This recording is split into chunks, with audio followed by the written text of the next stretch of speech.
देवी सत्यवती के 3 पोते थे, धृतराष्ट्र, पांडु और विदुर।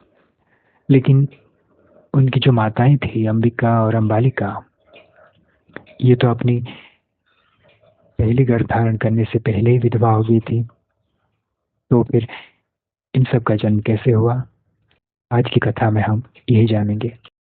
जब सत्यवती के सब पुत्र मर गए और उनको कोई पोता या पोती भी नहीं हुई थी अपनी बहुओं से, तो उनको बहुत चिंता हुआ। उनका वंश आगे कैसे बढ़ेगा, कहीं ये वंश नष्ट तो नहीं हो जाएगा।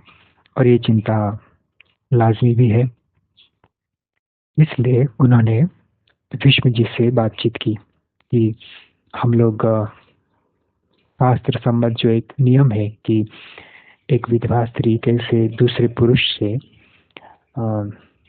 संतान प्राप्त कर सके अपनी वंश को बढ़ाने के लिए, उसी का ये दोनों इस पे बातचीत करके इस नतीजे पे पहुंचे कि हम भी इस नियम का पालन करके अंबिका और अंबालिका से पुत्र उत्पादन करेंगे।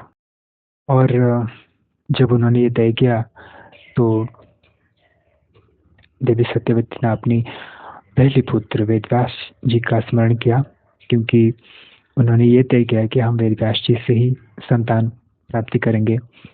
और फिर अपनी जो दोनों बहुएं थी, अंबिका और अंबालिका, इन दोनों को भी राजी करवाया। पहली बारी थी अंबिका की, तो जिस दिन अंबिका को वेदव्यास जी से पुत्र मिलना था, उस दिन वेदव्यास जी को देखकर वो बहुत डर गई, क्योंकि उनका चेहरा ही कुछ वैसा था। वो श्याम वर्ण के थे और उसके ऊपर उनकी जटा, दाढ़ी, मूछें सब थी। तो ये देख के वो बहुत डर गई और डर के मारे उन्होंने अपनी आंखें बंद कर ली। और इस वजह से उनको जो पुत्र मिला वेदव्यास जी से, वो पुत्र अंधा होकर जन्म हुआ। और यही अंधा पुत्र धृतराष्ट्र है।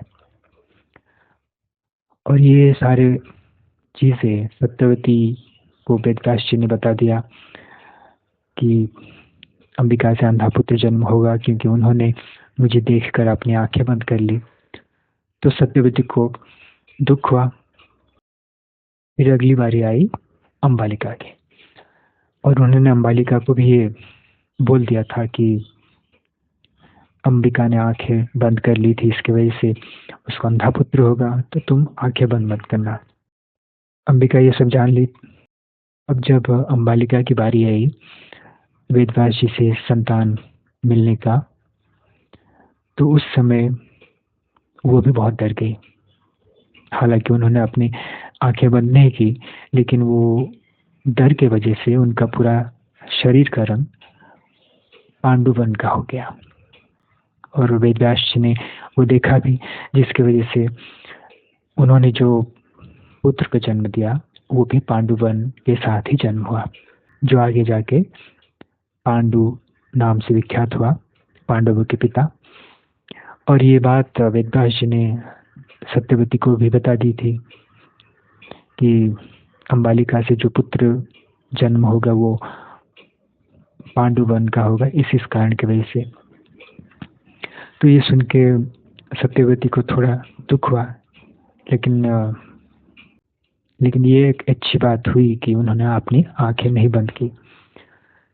फिर सत्यवती ने सोचा कि अंबिका से और एक पुत्र उत्पन्न किया जाए, क्योंकि पहला पुत्र तो अंधा होकर जन्म हुआ। तो उन्होंने ये बातें अंबिका को बताई।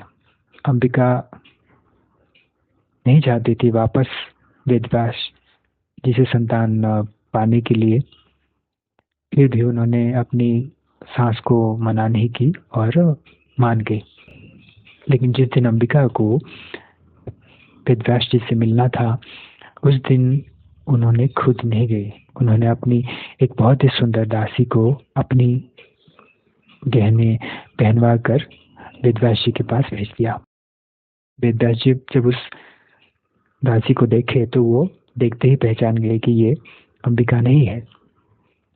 और वो दासी एकदम साधारण भाव से उनसे मिली, वो बिल्कुल डरी नहीं।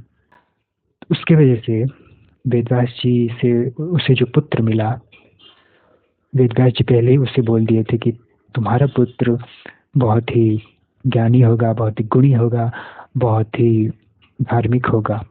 और वही पुत्र आगे विदुर नाम से विख्यात हुआ। विदुर जो है वो अंबिका या अंबालिका के पुत्र नहीं है, वो एक दासी के पुत्र हैं।